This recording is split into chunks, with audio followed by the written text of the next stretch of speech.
Assalamualaikum warahmatullahi wabarakatuh. Saya Samsinar dengan NIM 1807030097. Baik, di sini saya akan menjawab beberapa pertanyaan soal UTS. Pertanyaan yang pertama yaitu, jelaskan perbedaan antara zona limnetik dan litoral pada danau serta karakteristik dan ekologi. Zona limnetik merupakan daerah kolam air yang terbentang antara zona litoral di satu sisi dan zona litoral di sisi lain.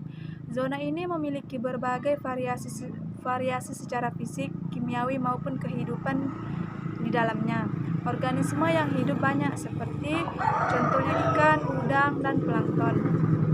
Kemudian zona litoral yaitu daerah pinggiran perairan yang masih bersentuhan dengan daratan. Organisme yang ditemukan biasanya seperti tumbuhan akuatik, siput, kerang, amfibi, dan lain-lain. Pertanyaan kedua, sungai terdiri dari 3 bagian besar yaitu hulu, badan sungai, dan hilir. Apakah hal tersebut mempengaruhi morfologi ikan?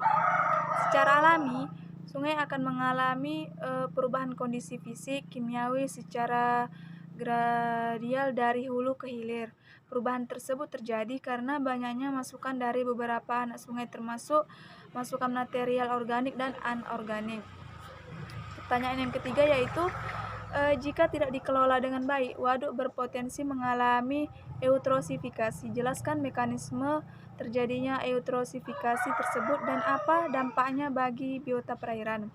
Proses terjadinya eutrosifikasi adalah akibat pencemaran limbah organik, seperti sisa pupuk perairan yang meningkatkan kadar nutrisi seperti nitrogen atau fosfat, yang merangsang pertumbuhan berlebihan alga di air. Akibatnya, bagian perairan dalam menjadi gelap dan kekurangan sinar matahari. Pertanyaan keempat yaitu, dampak apa yang ditimbulkan oleh pencemar terhadap keanekaragaman ikan pada sungai dan danau? Dampaknya yaitu dapat menurunkan kualitas air dan menjadi beracun bagi manusia dan lingkungan. Kemudian kadar logam berat itu bersifat beracun sehingga mengakibatkan kerusakan dan kematian organisme di dalamnya termasuk ikan. Pertanyaan kelima yaitu, melindungi ekosistem perairan adalah tanggung jawab seorang muslim. Benarkah pendapat ini? Sertakan dalilnya. Dalam surah Al-A'raf ayat 56 yang artinya, dan janganlah kamu membuat kerusakan di bumi sesudah Allah memperbaikinya, dan berdoalah kepadanya dan dengan rasa takut dan harapan. Sesungguhnya rahmat Allah amat dekat kepada yang berbuat baik.